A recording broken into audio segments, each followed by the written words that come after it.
சமூகத்தில் பார்த்து கொண்டால் இன்னைக்கு யாரும் ரோட்டிலே நடக்க முடியவில்லை.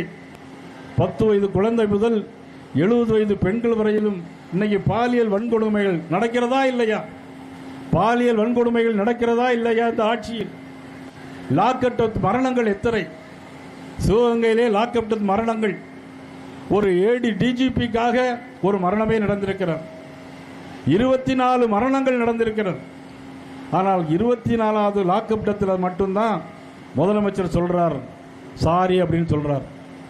ஆனால் சாரின்னு சொல்றதும் யார் அந்த சாருன்னு கேட்கறதும் இந்த தேசிய ஜனநாயக இந்த தேசிய திமுக கூட்டணியில் தான் நடைபெறுகிறது. INDA கூட்டணி மட்டும்தான் நடைபெறுகிறது.